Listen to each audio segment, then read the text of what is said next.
Me is Abu Talib. Assalamu alaikum, Brother Mohsin, how are you? I'm very well. A very warm welcome to all our viewers of Imam Hussain TV. We are currently live on the way of Najaf towards Karbala at pole 1114.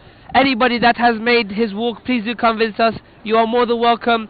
You are welcome to come and see the stand that we have stood here against anybody, against any obstacles that we may be facing. And mashallah, as Brother Mohsin has said, we have come closer and closer to the day of Arbaeen, and mashallah the flow of Za'ireen has increased and not decreased, and inshallah as we get closer to Arbaeen, people will be arriving more and more towards Karbala, and we still hear that there are still brothers and sisters that are still flying out from their nations, making their way towards Najaf airport and Baghdad airport. I know people from London landing today. MashaAllah, you know, and we are, I think, 2 days away from Arbaeen? Yes. 2 days and 3 nights. On Friday, Saturday, 19th. Yes, on 19th. 19th of October. And mashallah, people are still making their way. That means it is not late. If you are sitting at home and you're thinking whether, shall I make it, can I make it, will I be late or not, there is still time. You do not feel left out. As we have said before, you know, we are repeating ourselves because we just want to emphasize how important it is to come this ziyarah. Don't miss out. It's an opportunity that comes there. You have been invited. You have been given this token. Are you going to activate? Are you going to activate this pin that has been sent to you? And are you going to come for the ziyarat? Do it on behalf of yourself. Do it on behalf of your loved ones. Do it on behalf of a member that you have lost, a family member that hasn't done it before, or that has done it before and has advised you to do it. You know, share the love. Give the thawab towards them, because it comes once a time. And mashallah, the Zairin have come over, some of which are doing it on behalf of themselves, some are doing it on behalf of their amwat. It is once, do not miss out, it comes once a year. This year you have got the health, but who says that next year you'll be having the health to come to this ziyarat? Indeed, I mean, it's so beautiful. Every year it gets busier and busier and bigger, and it's just amazing how, you know, different people from different backgrounds come here together. You know, people from Australia, people from Canada, people from Europe, Africa, people from the Middle East. Today, sorry to disturb you. Today actually we spoke to somebody that has come from Zimbabwe. MashaAllah. And as well, Zimbabwe. Yesterday we saw a group of people, I think 8 to 10 brothers. They had come from Madagascar. MashaAllah. Yes. And we sat down with them, we welcomed them within the mokib of Imam Hussain TV. We offered them some tea, water, we made them feel welcome. Yeah. And they spoke about how they'd come, and even from when they were leaving the airport, that, you know, the people were asking, oh, where are you guys going, wearing black? They had some rayat with them, leaving Madagascar airport and making their way here. They were said that it was a dream coming true. MashaAllah. That the love of Hussein, they are Pakistani brothers, so said, yes. I think they were studying or they employed in Madagascar, so and they said that, you know, we have taken the love of Imam Hussein from Pakistan to Madagascar, and from Madagascar we've brought it back to the homeland of Imam Hussein, where they have done the ziyarat. This proves that, you know, people just love. The love is there, the love is in the air. You have to hold on to it. It's so important. We can't emphasize how important it is. And mashallah, as we say more and more and more, there are so many Za'ireen. People are coming in. People are not giving up. If it's hot, people are coming in. If it's raining, people are coming in. If it's cold, people are coming in. And mashallah, the weather is lovely. The sun is shining, and there are so many Za'ireen coming in. And the services are there as well, as we've said before, you know. MashaAllah, there are so many services coming. There are so many rayat. Some of the roads are starting to get blocked off more and more. Actually, yesterday, after our evening show, Brother Mohsin made it before me, and he made his way towards Karbala. Indeed. And we actually got to the Wilayah. Brother Mohsin had enough time to go for the ziyarah. Brother Mohsin, tell me... I had enough time. I didn't manage to get in though. It was so busy. MashaAllah. MashaAllah, it was so busy in Karbala. And I was just astonished that people are doing their ziyarah right now. Yes. They're not even waiting for Arbaeen. Yes. You know, oh, you do one ziyarah and you think, okay, you know what, I'll stay around for a couple of days. Yes. And, you know, I'll do ziyarah tomorrow and or the day sorry, after. Is it your first time doing the ziyarah since you've arrived? No. So how do you compare between the first time you arrived and now? Okay, when I first arrived, I managed to go inside and I managed to touch the shrine of Imam Hussain. MashaAllah. I was blessed. Let's take some of the barakah that you still have, because I didn't manage to go. And honestly, I am in the land. of Sayyid al-Shuhada. And truly, I was, let's say, I could see the shrine, but I didn't have time to go, because if I'd gone inside the shrine, I would not make it for the live show now. So I said, oh, Abu Abdullah, I know just from very far, accept my prayers. And I was heartbroken. And I'm in the land. So let's say if you're away, what's your heart like? You know? It's really difficult, honestly, because you are so close from Imam Hussein, and I feel, to be honest, I feel, you know, just like when you enter home and you sit just by your mum, beside your mum, you feel you're in safe hands. Yes. Now you feel even in better hands. You're in the hands of Hussein. Indeed. Peace be upon him. I was in his hands, but I said, oh, Abu Abdullah, let me become closer to you. But I didn't have enough time. So tell us, how was your ziyarat? So the first time, you know, coming to Karbala every time, and I know this is your hometown. It is. Yeah, Karbala is the city you're from. Whenever you go and you go to the shrine, try go at night time rather than daytime, because it's just something about the black night with the gold. Correct. It's so beautiful. It's so beautiful. It actually, every time I come, and it's been a while since I've seen the shrine of Abu Abdullah Hussein. When I come, honestly, it takes my breath away. It does. And I look at it, and it's the same in Najaf as well with Amir al-Mu'mineen, especially when you go down Shari Rasul. You know, Shari Rasul, if you go down there and you see the dome and you see and you just look at it and you're like, wow. Yes. It's so majestic. It is. It's so hypnotic. It's holy. Just looking at it makes your body shake. Indeed. You know, it makes you feel holy. Who knew that a piece of metal shaped into a dome and a minaret, you know, could bring such a feeling to you, could bring that I'm in the presence of someone very, very important, someone beloved to me and also beloved to Allah subhanahu wa ta'ala. So alhamdulillah, before I started the live shows here at Imam Hussain TV, I took a couple of days to do my ziyarah, because I knew it was going to get busy. Yes. Alhamdulillah, I managed to touch the shrine. Alhamdulillah. Last night I went to Karbala as well to do my ziyarah. I didn't even go inside. MashaAllah. I could not even go inside. MashaAllah. You know, the Shabab and us, we always take the same route, and that's down Shar al-Qibla. We went down Shar al-Qibla, and as you know, if you go down Shar al-Qibla, right in front of you is Abu Abdullah Hussein. You can see the dome, you can see the minarets. It's absolutely beautiful. It's the main entrance of Assalamu alaikum Abu Abdullah. It's one of the main entrances. And there is mawaqib upon mawaqib upon mawaqib, people upon people. It was so busy. And that night, last night, they had different mawaqibs who were coming into the shrine as a mawqib. MashaAllah. I saw people with zanjil, I saw people with drums, I saw people dressed up as Imam Sajjad, as Sayyid Zainab. They were sitting on camels. Yes, they have many plays actually. It was beautiful to watch. And just looking at that itself makes you feel you are in Karbala.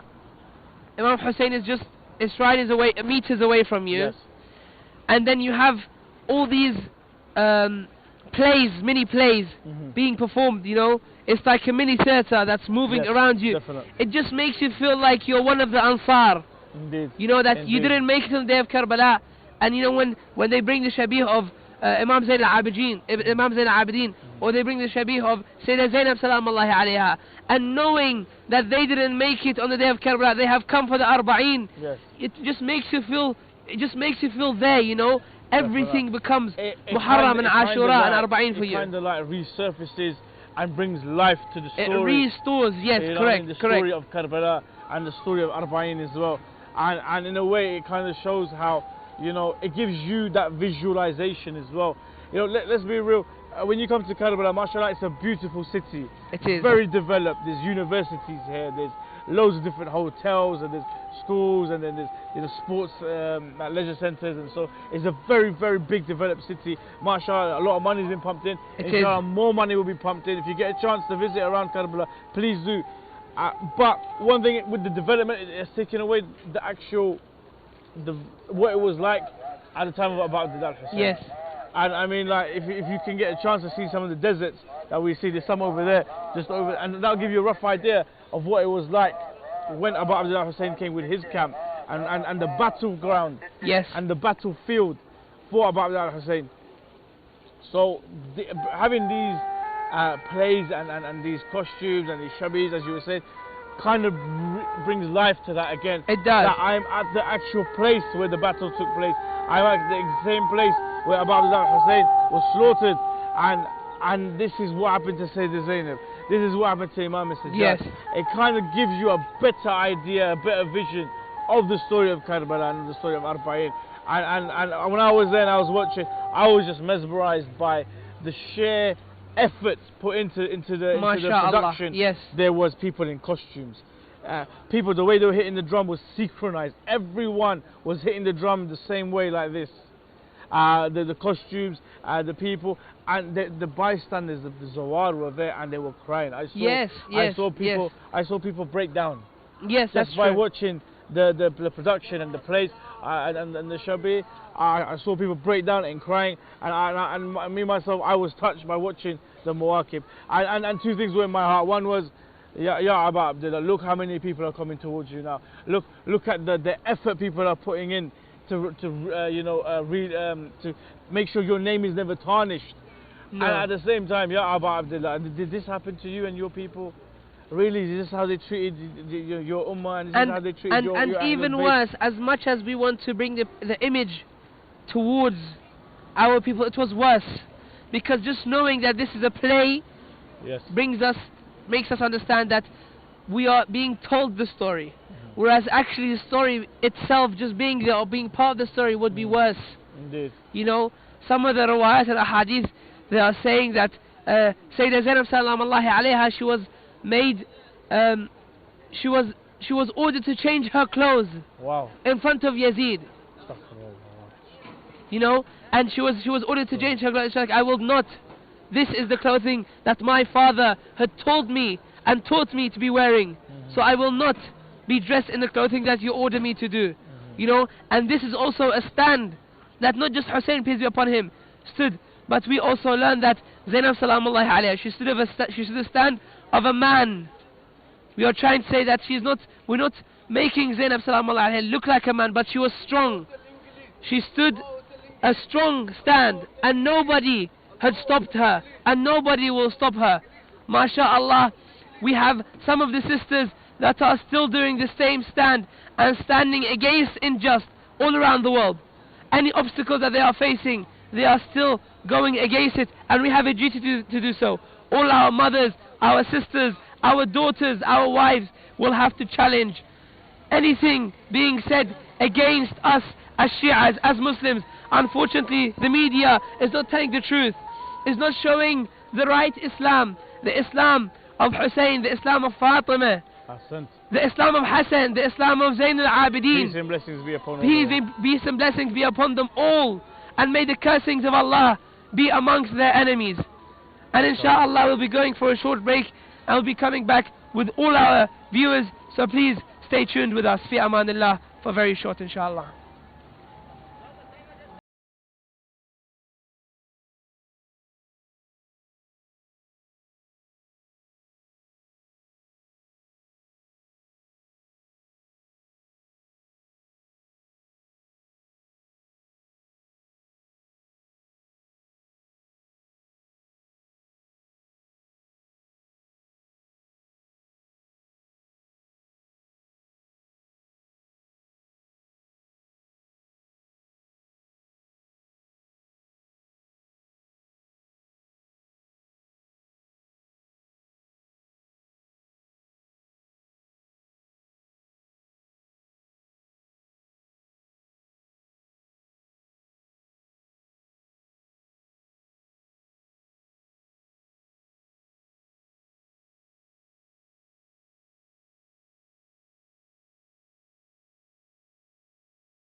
Assalamu alaikum wa rahmatullahi wa barakatuh. Welcome back to our live coverage of the Mashayikh here at Pearl 1140. Millions of people, millions of pilgrims from all over the globe have come down to Karbala on this Mashayikh. They've come to Najaf to pay the respects to Amir al-Mu'mineen and began the walk, the 80-kilometer walk, 50 miles to Imam Hussain.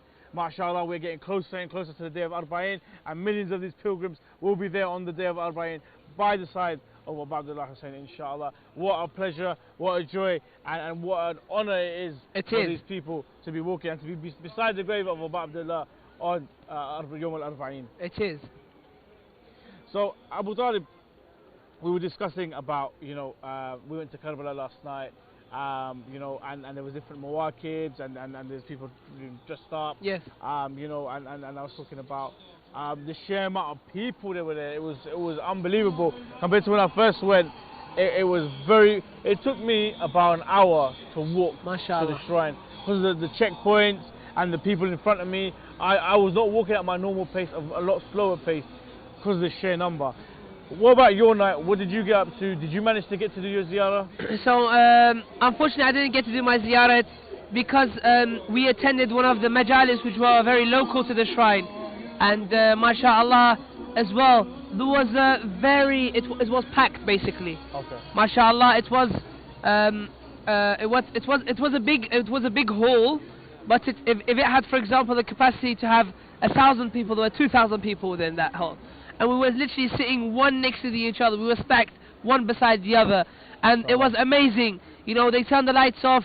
The qari read a little bit, and everybody was crying. You could feel that, Sayyidah Zainab salamullahi alayha is sitting or standing by the door, and she's crying amongst us because there was so much fear. There was so much grief in our hearts, and everybody was crying from this bottom of his heart, and they're all shouting, and they were grieving because the reciter was reciting on Imam Hussain. And I was asking, oh Allah, please let this grief only be on Imam Hussain. Let us not grieve on our loved ones, because our only loved one should be Hussain. We will lose family members, but we shouldn't grieve as much on losing the family members, whereas we should grieve more for the love of Hussain.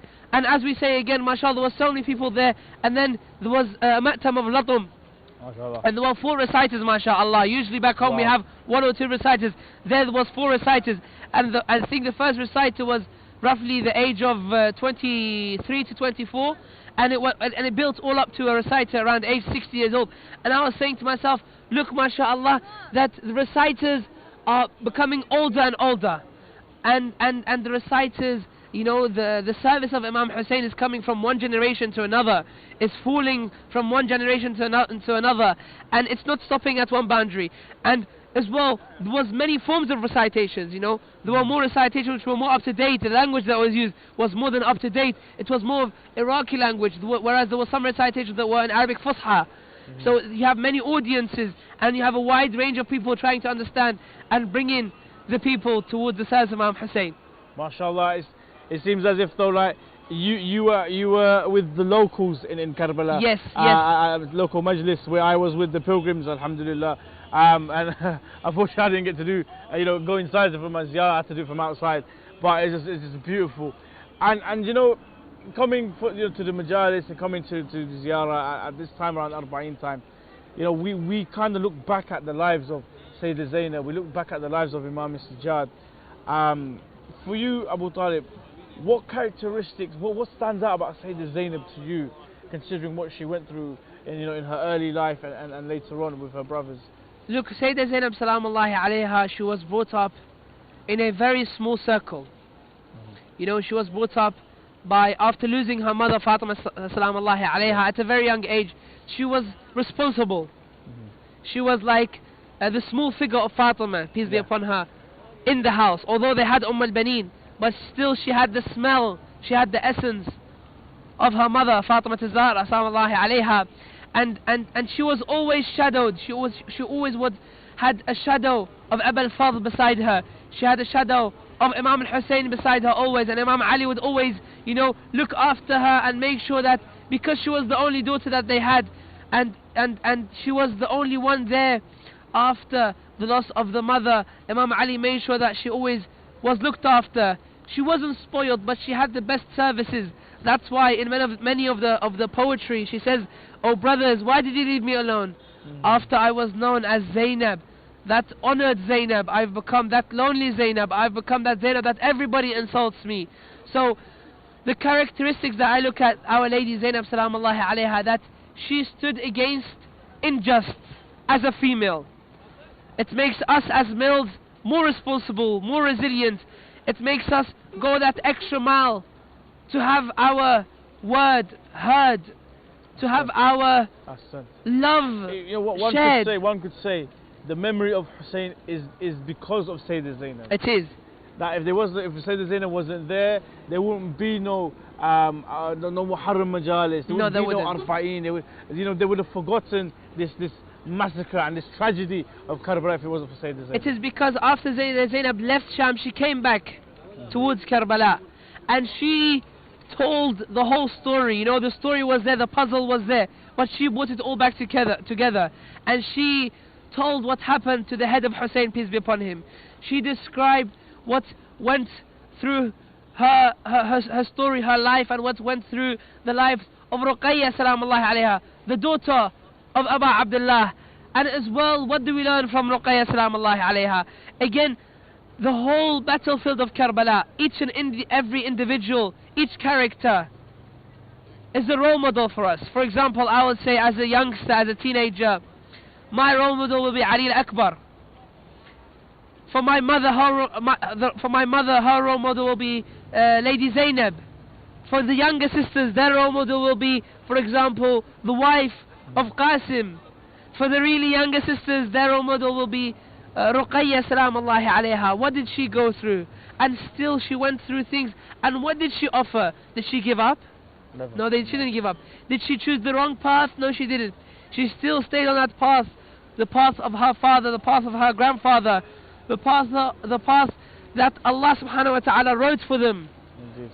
And they didn't give up. And I think the most important thing is that, when we say that they didn't give up, what didn't they give up on? Was it Islam? Was it Allah? Was it because they could have easily just agreed to the terms and conditions and carried on living a pious life amongst themselves and a life of piety, of worship and obedience to Allah subhanahu wa ta'ala. But the reality is they never gave up on the walaya of Amirul Mu'mineen. They never gave up on the walaya of the Ahlul Bayt. No. And this is one of the most key factors that we try and tell the people and we try and explain to you as the audience and to the whole of the world, is that when it comes to the walaya of Amirul Mu'mineen and when it comes to haqq, we cannot lay down, we cannot give in, we cannot give up, because how can we live and accept a life of falsehood when there is haqq right in front of us? And that haqq is the walaya of the Ahlul Bayt and the walaya of the Imam. Correct.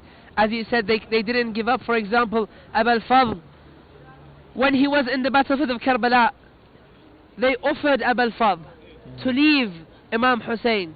They said to him, leave, don't be in the sight of Hussein, peace be upon him.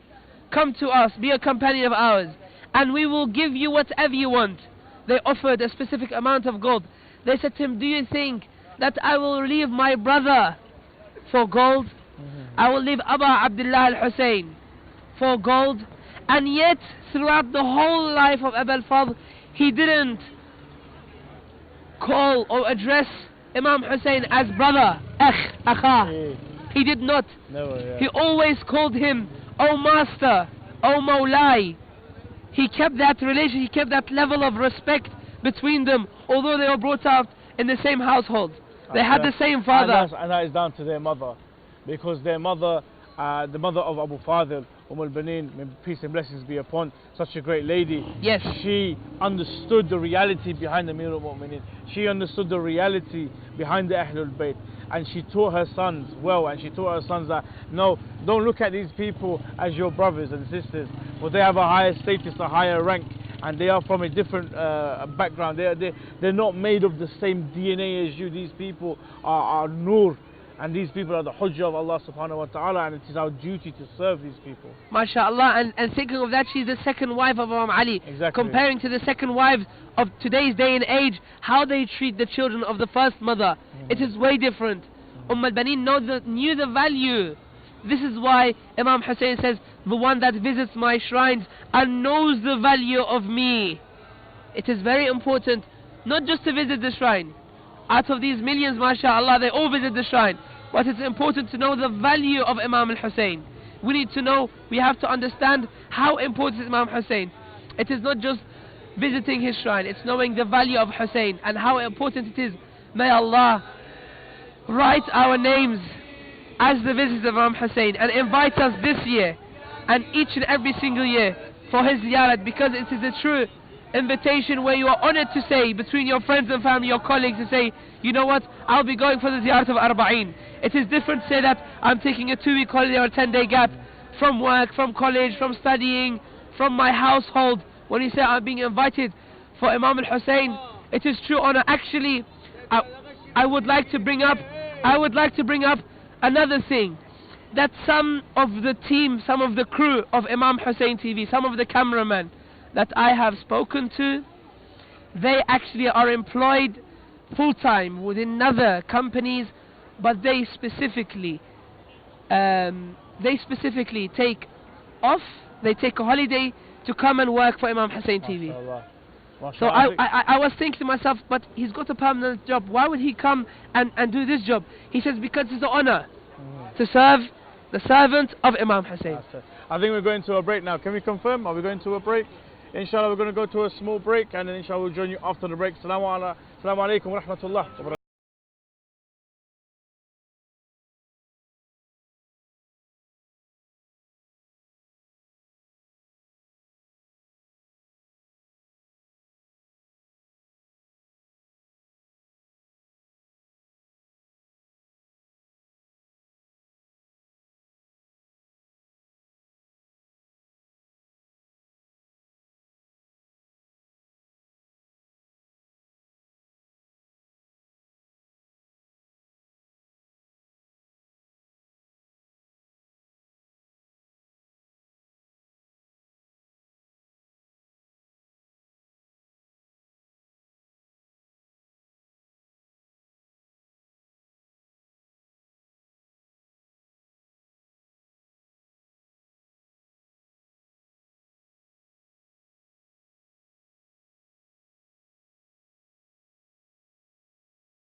Assalamu alaikum wa rahmatullahi wa barakatuh. Welcome back to this live coverage of the Messiah here at Port 1114.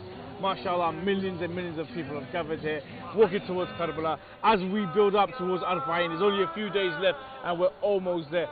Abu Talib, we're talking about Sayyidah Zainab, and we're talking about how, you know, she was such an important figure, an important role when it came to the revival of the message, the survival of the message. But there was also an imam there. There was also 2 imams there, wasn't there? There was Imam Sajjad and also Imam Ahmed Bakr. Correct.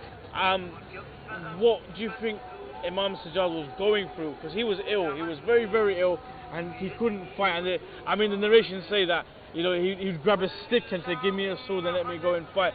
How frustrated would Imam Sajjad be?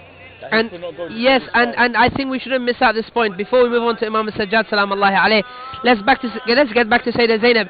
You know, as we said that Sayyidah Zainab was a soldier. Yes. She was a true soldier, because as much as Imam al-Sajjad said, "Oh Zainab, let me come forward," she said to him, "Oh son of my brother, you are not in the best of health. Stay with us. I will go forward. You know, guard the orphans. I will go forward. Do not let them on their own. You know." And Zainab, they say, she was ha'ira. She was confused. She was lost. She didn't know what to do. Was it for her to defend the orphans?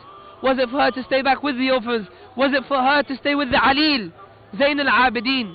Or was it for her to go out there and answer all the insults that she was given to? And look, we also feel the patience that she had. What a heart did Zainab salamullahi alayha. She carried everything in her heart.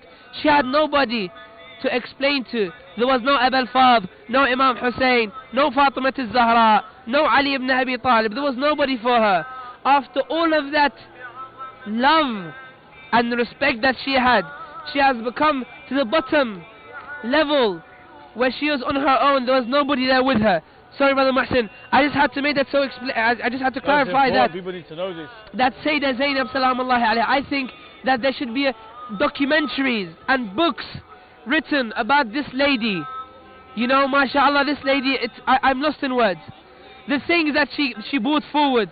Only the speech of Zainab salamullahi alayha in the Diwan of Yazid, la'natullahi alayh, itself is a miracle. She stood up and she spoke. And you think that Imam Zain al-Abidin could not have said to her, "Oh Zainab, sit, let me speak"? Yeah. But no, he knew. As there are many rawayat, they said that the imams not know the unexpected, but they know what is going to happen. They know what is happening. They have ilm al-ghayb by Allah subhanahu wa ta'ala. Let's make it clear. Let's not have some of the haters of the Shia Islam say that we worship our imam. No, we say they have ilm al-ghayb by Allah subhanahu wa ta'ala. Correct or not? Correct. If I do say anything wrong, say it, Brother Mohsin, do inform me. They have ilm al-ghayb by Allah subhanahu wa ta'ala. So he knew what Zainab salamullahi alayha was capable of, and she would insult Yazid in the most respectable way. And unfortunately, because we don't have the best of time and we are lacking time, we would have explained the speech of Zainab salamullahi alayha, where she stood up in Diwan of Yazid, and she made the faces of the servants of Yazid become darkened. She insulted them with manners. She insulted them with dignity and respect, just like her father had done previously in battlefields. That's it. And I think it's really important. I mean, inshallah, we urge the viewers, and we ask the viewers that if you can look at the khutbah of Sayyidah Zainab, the one that was Masjid al-Kufa, yes, in Kufa, and the other one in the Darbar of the palace of Yazid alayhi. You know, the sheer brilliance, the sheer etiquette, the way she managed to come out like a lion and turn around the situation in her favor, mashallah. Let's move on to Imam Sajjad, because Imam Sajjad will also play a very, very important role, not just only being the survivor in Karbala and the Imam and the Hujjah of the time, but also that, you know, he had to, after, you know, Karbala, and after he was taken to the prisons, we know that it was Imam Sajjad that went back to Abu Abdullah Hussein to bury Abu Abdullah Hussein, and it was him that came, and the narrations say that he came on a horse traveling, and this was through the miracle of Allah subhanahu wa ta'ala, even though he was to be in the dungeons, through the miracle of Allah subhanahu wa ta'ala that has bestowed, the power that has been bestowed upon him. He came on a horse, they said, and he jumped off the horse and he leapt at his father's body and hugged it, and he said, "I'm so sorry, father, I came as quick as I could." And there he performed, you know, the janazah, and he buried his father. How sorry, I just want the viewers to imagine, after everything the Sajjad salamullahi alayhi went through, he got there, and from the distance, you know, when you're in the airport and you see your loved one coming back from a 3-day trip, a 1-week trip, or a month trip, from a distance, every face you see, is that my brother, is that my mother, is that my sister, is that my loved one? You know, and as much as we love our family, Ahlul Bayt, they are different. They are from different teen. They are from the teen of Rasulullah sallallahu alaihi wasallam. So from the distance, he saw his father. What was he like? What was he feeling like? You know? And he wasn't like any other father. He wasn't like any other father. Yani honestly, it's just heartbreaking. Just knowing that. I mean, I think one of the most saddening and heartbreaking parts of the Maqtal is before Abu Abdullah Hussein goes to fight, and he goes to visit Imam Sajjad, and then he passes on the imamah to him. Yes. And we know that when the imams used to pass on the imamah, there would be like a secret seal, and there would be like a word that would be passed on from mouth to ear. Yes. And it will be along the lines of, you know, I pass on to you, you know, the authority of Allah, the hujjah of Allah upon to you, oh my son. That was passed on to me by my father, passed on to me by his father, and passed on to him by Rasulullah sallallahu alayhi wa alayhi. And it's so saddening that you could see that this is Abu Abdullah's final moments with his son, and what a moment where his son is ill and on a bed, and he is to go fight in battle and not return, you know, and it really shatters and breaks the heart. If you can read that part of the Maqtal, do read it. It's available in English as well. Yes. You know, and what really strikes me, and what I really love about Imam Sajjad is not just that he survived and his resilience in surviving, and that, you know, he's known as the Imam that was, you know, was ill. He's known as the Imam that was beaten. We know from the riwayat, Imam Muhammad Baqir, he was crying and lamenting and beating when his father passed away. Yes. And he saw the bruises and the marks from the chains of Karbala. Yes. And he was like, I didn't know. I never seen these before. When he was performing the ghusl of his father, yes, he saw the wounds, the permanent marks of the chains and so forth. And it really breaks the heart. And also that even after everything was done, you know, Imam Sajjad managed to come back to Medina and begin to teach, and we have, you know, beautiful works from Imam Sajjad. Correct. Like Sayf Sajjadiyya, like Risat al-Huquq, and from that he managed to begin what was known as the University of Medina, where Imam Muhammad Baqir alayhi salam taught, where Imam Jafar Sadiq alayhi salam excelled in teaching the sciences of religion and the sciences of the world, such as physics, yes, astronomy, yes, chemistry, biology, and this is all thanks to Imam Sajjad. Coming towards the end, final points from you, Abu Talib. Today's topic was about Sayyidah Zainab salamullahi alayha and Imam Sajjad. I say to all the Zainabiyat that are sitting there behind our lenses and in front of their screens, oh Zainabiyat, if you were there on the day when Sayyidah Zainab needed you to pay your respect in the loss of her brother, in the loss of her brothers, in the loss of her nephews, in the loss of her loved ones, what would you have done? Would you have not come for the ziyarat? That is why I demand you that if you can, do come for the ziyarat this year, and if you can't, it is in your zimmat. Allahumma, I have done what I have to do. Allahumma ni ballaghd. Please arrange for yourselves to come for the ziyarat. Do not miss out. This comes once a year. It's an opportunity available for you. And to all the brothers, O Sajjadiyun, O ones that love the Imam, do your ziyarat on behalf of your loved ones. Do your ziyarat on behalf of Sahib al-Asr wal-Zaman. And he is amongst these millions.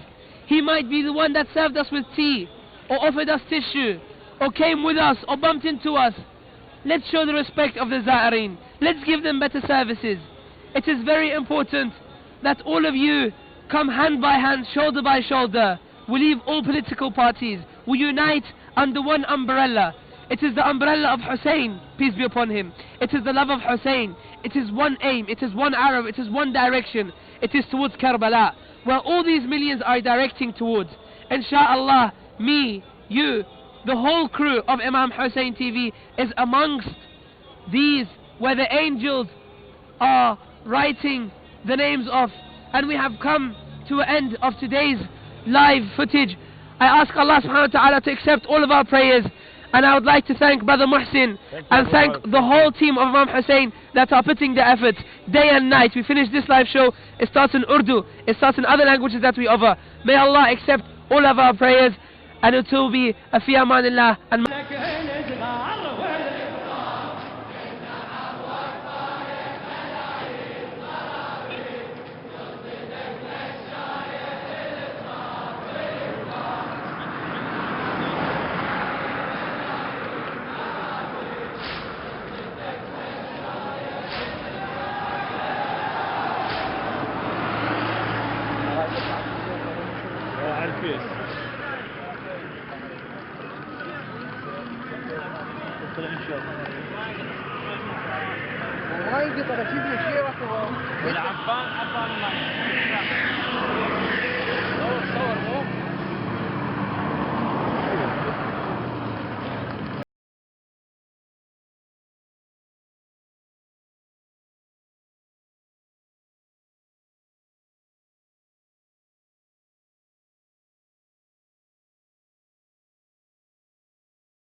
تجور الروح قوة نفس نفس قوة ما سمعت اسمي وعنهم ذكي قدام عذاب حزينة فوق الأساجر حزينة فوق الأساجر في عيني أضحت دارهم ثيابها السواد في عيني أضحت دارهم ثيابها يا ساكنة يا ساكنة المراد حبيبي ما هذا ليل يا ساكن ما هذا ليل من الفراق سيدي من الفراق قد أحسن البلاد من الفراق تمام النقيت من مستحات كثير فشل النفس والجمال صوت المنادى يا ويموت بدأ الضحكة انكشاف والجبين حزنا انترس بدت الضحكة انكشاف والجبين حزنا انترس فرصة لحظانا كذبتها والبعد شفته فرس والهجر واني يطول سأقصد الرسول والهجر واني يطول سأقصد الرسول يا جدنا ايامهم هل انها يا جدنا ايامهم هل انها يا ساكن الواد يا ساكن روح جوابك يا ساكن هذا الاتحاد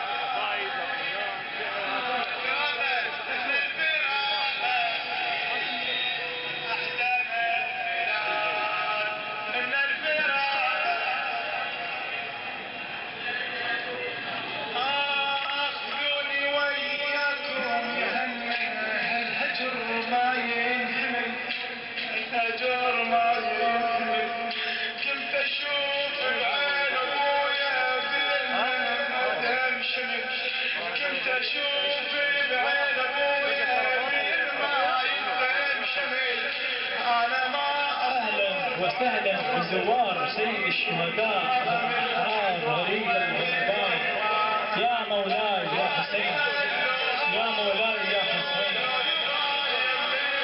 100 هلا وكل الهلا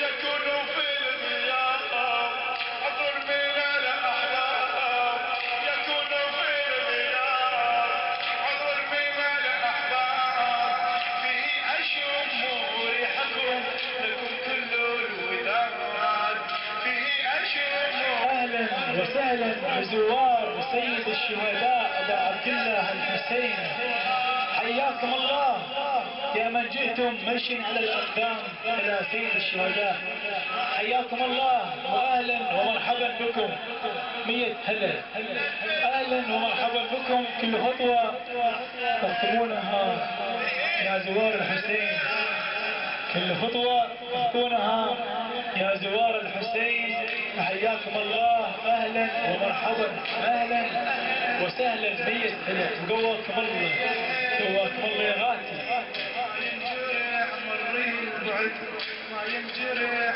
مري البعد فتح اماماتي الحزن وعيوني ظلت بس فتح اماماتي الحزن هلا هلا هلا قومية هلا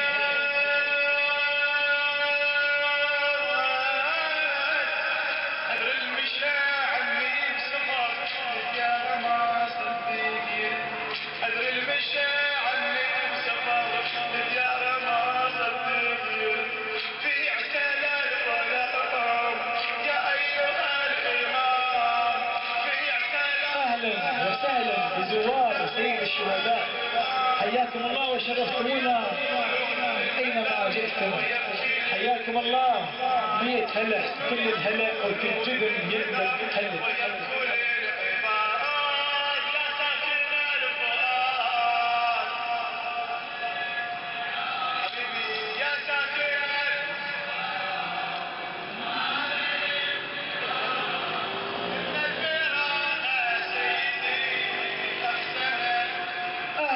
وسهلا بالفاطمي يا كل الهلا بيتن يا زينب يا ويا وياكم خذني خلى رافجني الرعن خلى رافجني الرعن ارد اروح ويا السبايا حتى موت حتى موت المحن وصي عمتنا الحميده بها لولا زمن وصي عمتنا الحميده كل الهلا 100 هلا اهلا وسهلا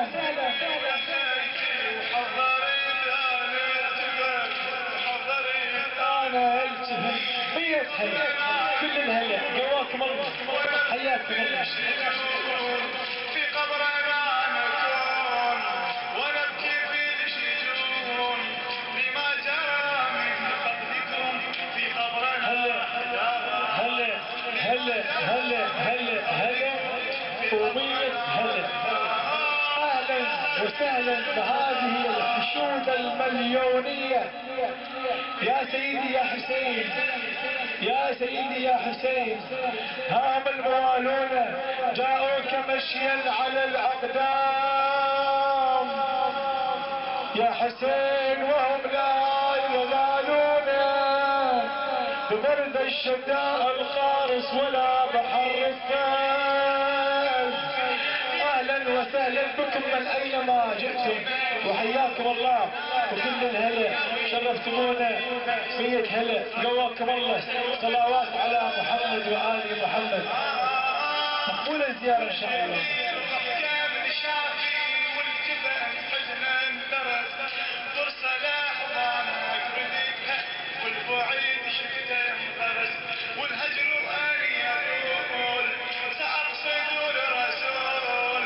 والهجر واني يقول سأقصد الرسول يا جدنا ايامهم هل انها تعاد يا جدنا هل انها يا ساكنة ما هذا الابتعاد يا ساكنة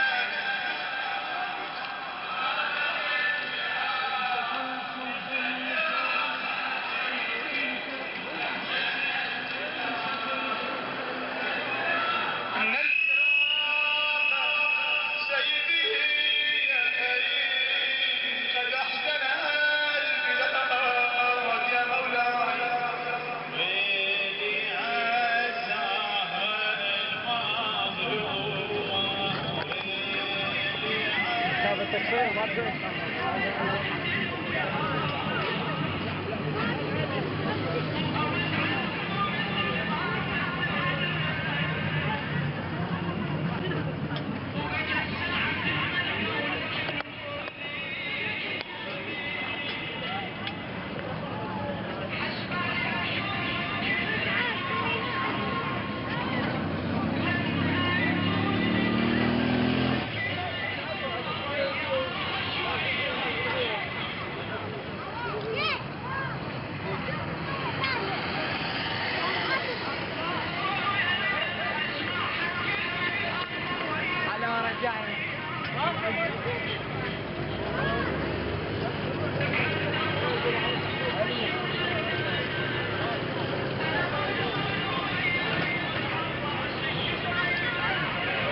قصدنا كربلاء أفواج أفواج البيت رحنا نفوت الجار ومن حولك سبحنا مثل الأمواج وعلينا قوة مثل السفينة كل نوارك تنوح يا وارث عزم نوح قصدناك وقطعنا بحور وبرود جينا بشوق جنة كربلاء نزور ملانا البيت لازم يوم عاشور كان الحارة ما صارت حزينة لون أصل الجنود وكل الله مفروض لون على الرمضة مطار بس ما ينهتك مثل المياه لجنة كربلاء العز والعلا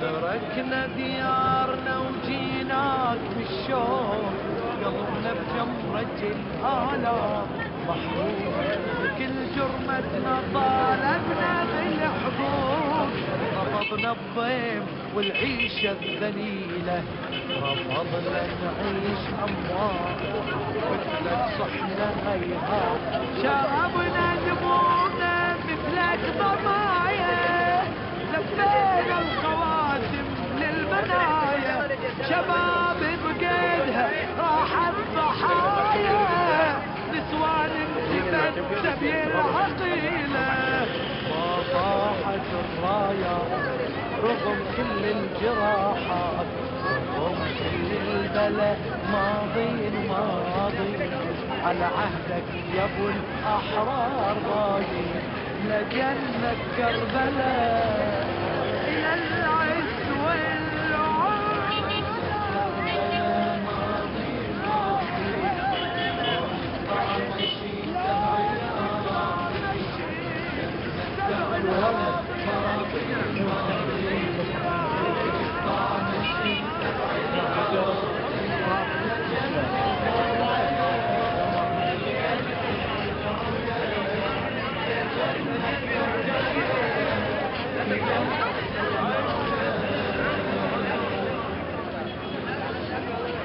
والله السعد ما تنصح علي دروب لجنة كربلاء تتعنى الذنوب على قبة حبيب المصطفى الذوب وعند قبره تشم ريحة الجنة القلب ريحة تجكلها صيحة يا مشهد 40 حسين محلاك مع الدوار تتزاحم الأملاك وباسم حسين تتزين الأفلاك كلها تندب بحنة ونا لقلوب الجريحة مدامعها تفوحة تدعو عندك بالمساجد تعجيل الفرج آمين آمين لجنة كربلاء إلى العدو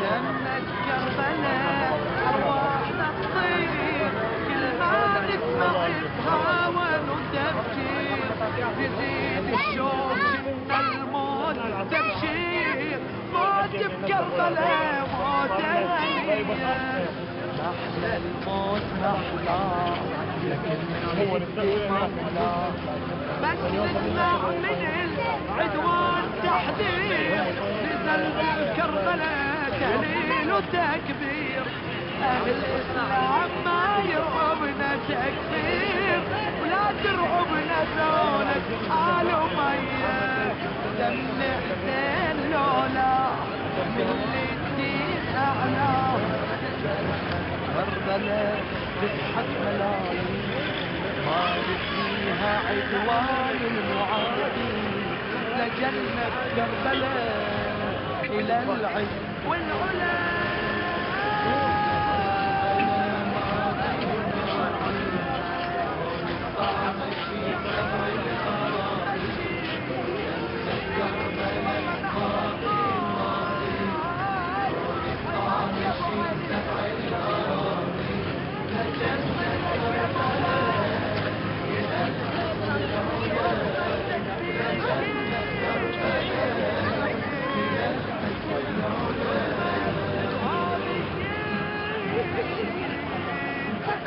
رغم الداعشيين لجنة كربلاء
Limited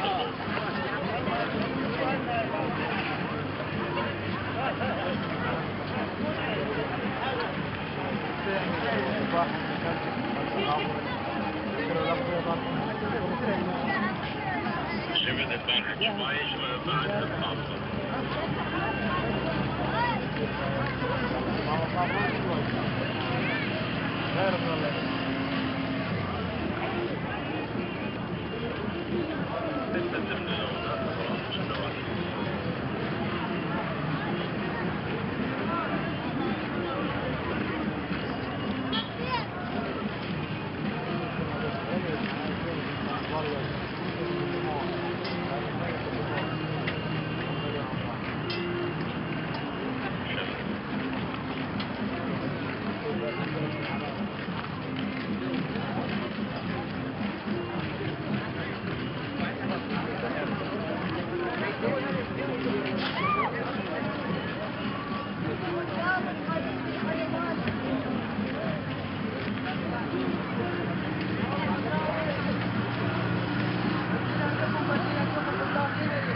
بعد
التعصب.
قصدنا كربلاء أفواج أفواج، انت البيت واحنا نطوف حجاج، ومن حولك سبحنا مثل الأمواج، وعلينا ضفتك مثل السفينة، النوارك النور لا وارث عزم النور، قصدناك وقطعنا بحور وبرور، جينا بشوق سلمك كربلا نزور، ملانا البيت لا اليوم عاشور، كان الحارة ما صارت حزينة، لون تحصل الجروح وكل افراح مكروح، لون يمسي على الرمضة مطاعي، بس ما ينهتك ستر الميامي، لجنة كربلاء إلى العز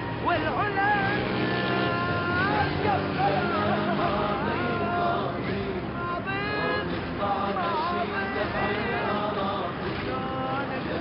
كربلاء ماضي ماضي، وقطع مشي سبع الأراضي، لجنة كربلاء إلى العز والعلا،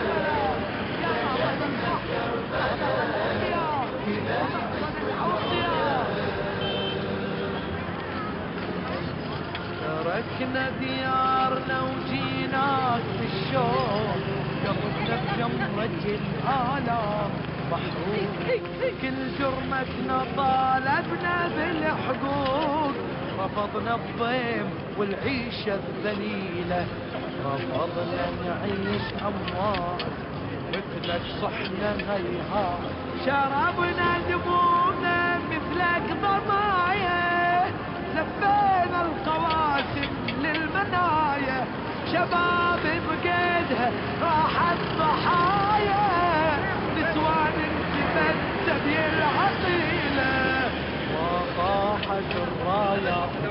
رغم كل الجراحات، رغم كل البلا، ماضي على عهدك يا ابو الاحرار باقي، لجنة كربلاء الى العز والعلا.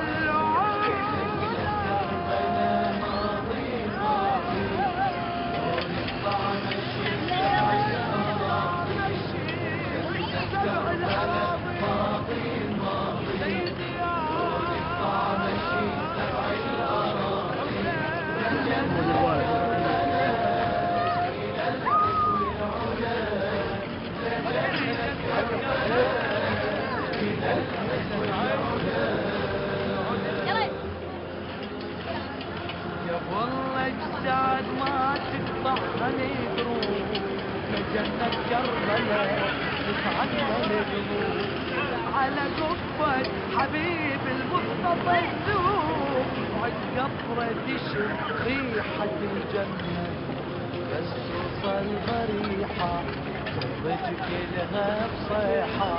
يا مشهد 40 حسين محلاك، مع الدوار تتزاحم الأملاك، وباسم حسين تتزين الأفلاك، كلها تنذبح حنا وونا، والقلوب الجريحة ملامعها سفوحة، شوفهم يدعو عندك بالمساجد، تعجيل الفرج آمين آمين، لجنة كربلاء إلى العز والعلا.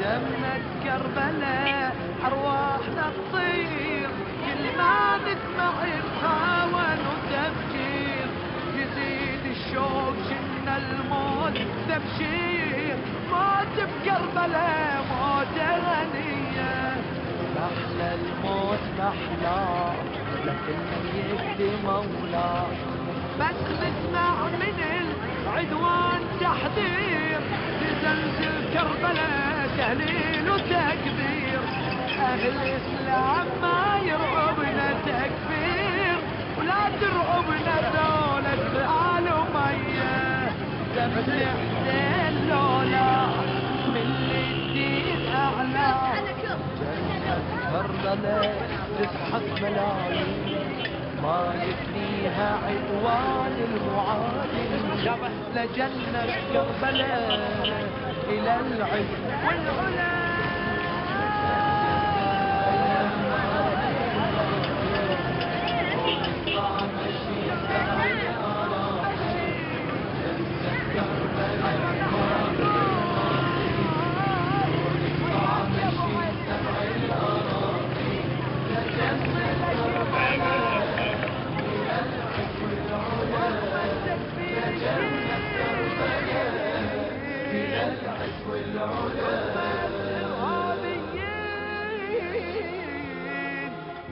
رغم الداعشيين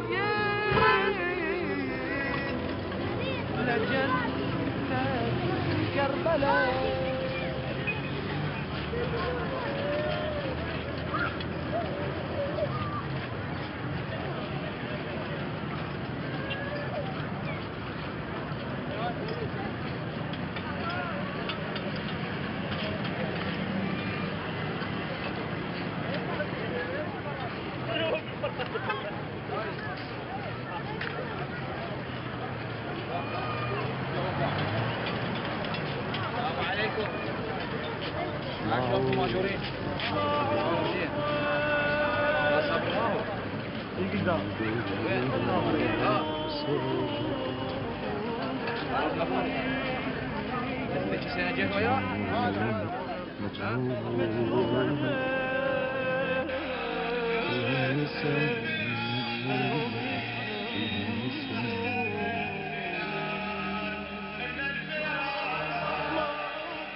وسهلا بزوار سيد الشهداء غريب الغربان.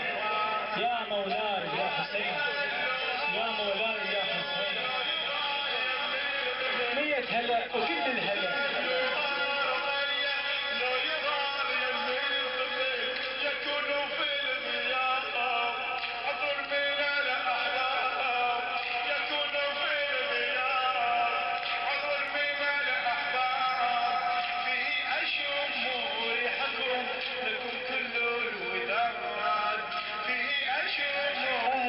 وسهلا بزوار سيد الشهداء بعد كله الحسين. حياكم الله يا من جئتم مشي على الأقدام إلى سيد الشهداء. حياكم الله وأهلا ومرحبا بكم. 100 هلا. أهلا ومرحبا بكم. كل خطوة تخطبونها يا زوار الحسين، كل خطوة تخطونها يا زوار الحسين.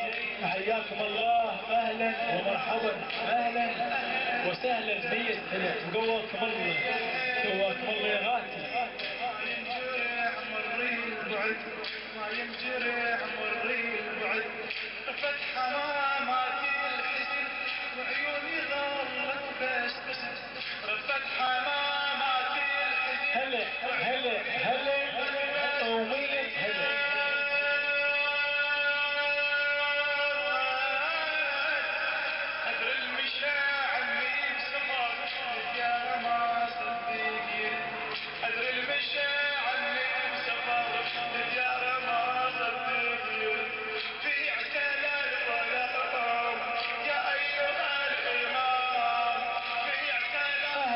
وسهلا بزوار سيد الشهداء.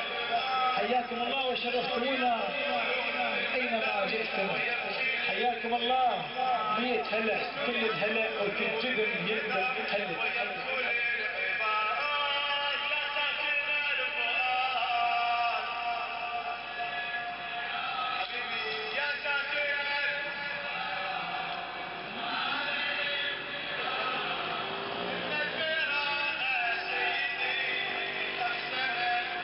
اهلا وسهلا بالفاطميات، كل الهلا بيكم يا زينبيات. ويا وياكم اخذني خلى رافجني الرعن، خلى رافجني الرعن، ارد اروح ويا السبايا حتى موت حتى موت المعن.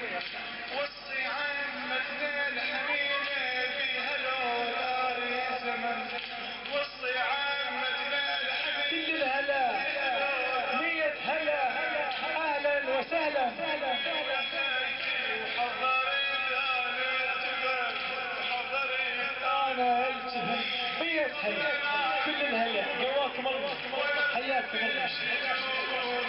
في قبرنا نكون ونبكي في الشجون لما جرى من قبلكم في قبرنا. هلا هلا هلا هلا هلا هلا و100 هلا. اهلا وسهلا بهذه الحشود المليونيه. يا سيدي يا حسين، يا سيدي يا حسين، هام الموالون جاءوك مشيا على الأقدام يا حسين، وهم لا يزالون ببرد الشتاء القارس ولا بحر الثلج. اهلا وسهلا بكم من اينما جئتم، وحياكم الله وكل الهلا.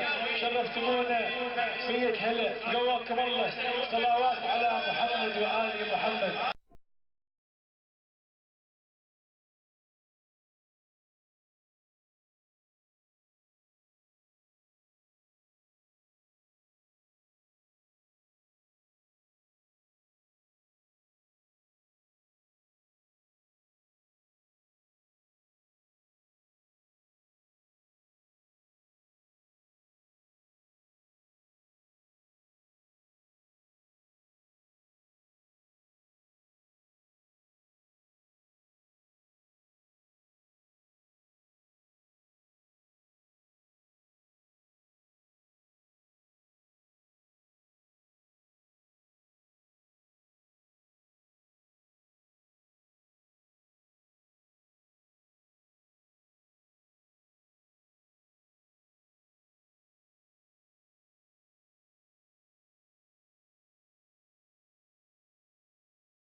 ما يقدر اسيب له شيء والعبان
أحزن البلاد إن الفراق سيدي قد أحزن يا ساكنة يا ساكنة بدي أروح لك وهذا يا ساكن يا ساكن إن الفراق سيدي إن الفراق سيدي قد أحزن إن الفراق سيدي يا ساكن الفؤاد وهذا الابتعاد يا ساكن الفؤاد وهذا الابتعاد إن الفراق سيدي قد أحزن البلاد إن الفراق سيدي قد أحزن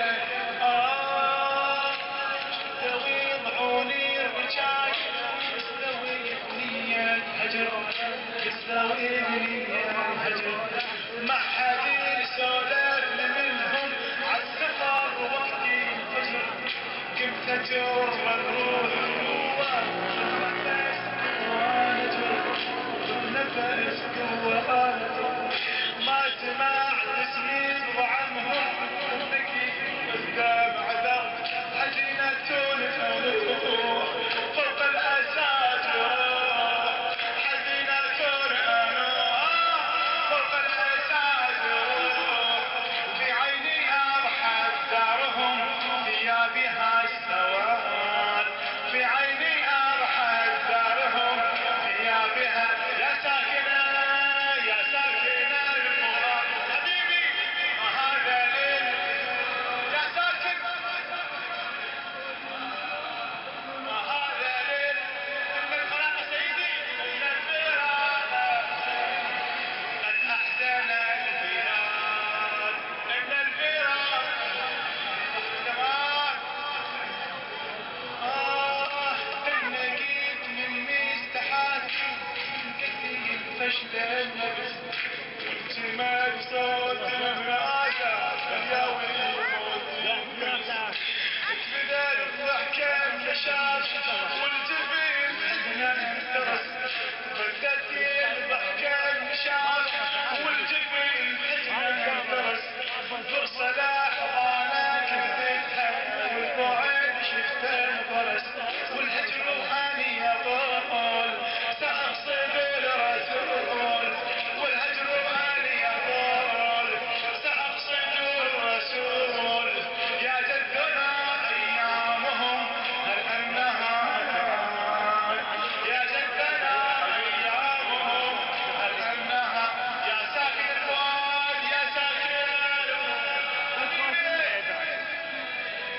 بدي اروح جوابك يا ساكن هذا الاتحاد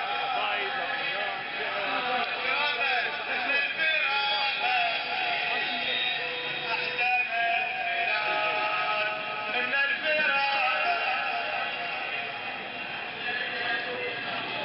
أخذوني وياكم الهجر ما ينحمل الهجر ما ينحمل كنت أشوف بعين أبويا بالمدام شمل كنت أشوف بعين أبويا بالمدام شمل أنا ما أهلا وسهلا بزوار سيد الشهداء غريب الغرباء يا مولاي يا حسين يا مولاي يا حسين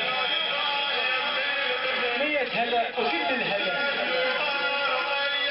لو يغار يكون في الضياء عطر من الأحباب يكون في الضياء عطر من الأحباب فيه أشم ريحكم لكم كل الوداد فيه أشم أهلا وسهلا بزوار سيد الشهداء أبا عبد الله الحسين حياكم الله يا من جئتم مشي على الأقدام إلى سيد الشهداء حياكم الله وأهلا ومرحبا بكم مية هلا أهلا ومرحبا بكم كل خطوة تخطبونها يا زوار الحسين كل خطوة تخطونها يا زوار الحسين حياكم الله، اهلا ومرحبا، اهلا وسهلا بيت هلا، قواكم الله، قواكم الله يا غاتي. ما ينجرح مري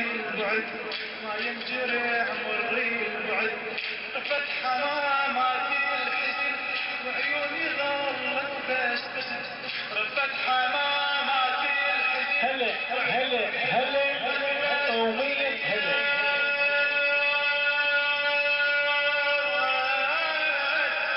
أدري المشاعر اللي بسفر يا ما صدقين، أدري المشاعر اللي بسفر يا ما صدقين، في اعتلال الظلام يا أيها الإمام، في اعتلال. أهلا وسهلا بزوار سيد الشهداء، حياكم الله وشرفتمونا أينما جئتم، حياكم الله.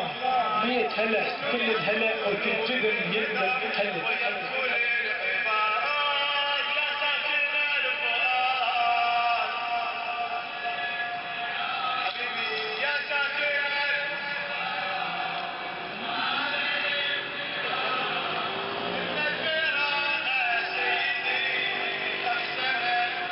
اهلا وسهلا بالفاطميات، كل الهلا بيكم يا زينبيات.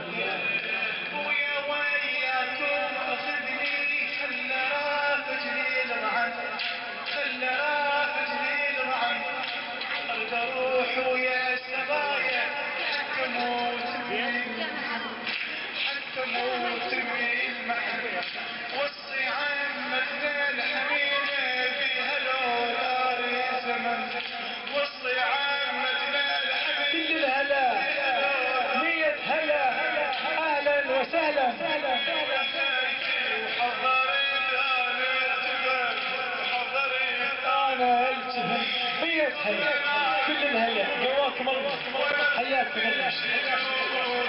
في قبرنا نكون ونبكي في الشجون لما جرى من قبلكم في قبرنا. هلا هلا هلا هلا هلا هلا ومية هلا. اهلا وسهلا بهذه الحشود المليونية. يا سيدي يا حسين، يا سيدي يا حسين، هام الموالون جاءوك مشيا على الاقدام يا حسين، وهم لا يزالون ببرد الشتاء القارس ولا بحر الثلج. اهلا وسهلا بكم من اينما جئتم، وحياكم الله وكل الهلا، شرفتمونا 100 هلا، قواكم الله. صلوات على محمد وآل محمد. مقبولة الزيارة ان شاء الله.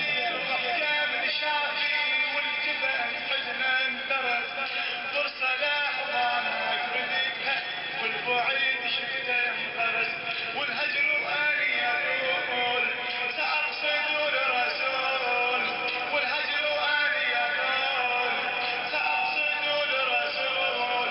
يا جدنا ايامهم هل انها تعاد، يا جدنا ايامهم هل انها، يا ساكنه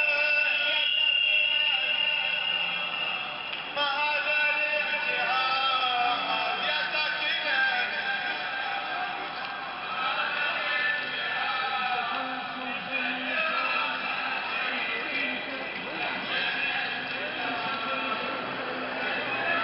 من الفراق سيدي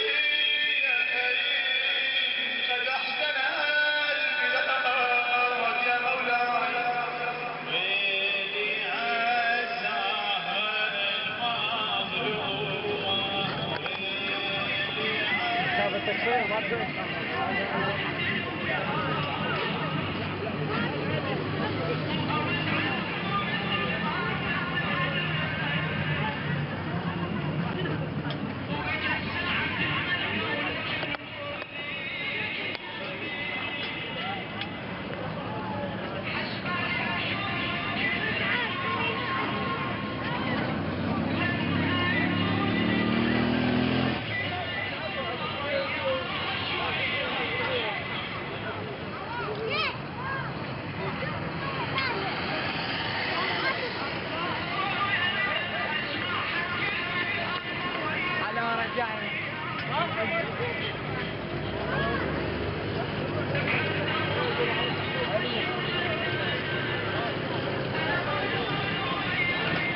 قصدنا كربلاء أفواج أفواج البيت واحنا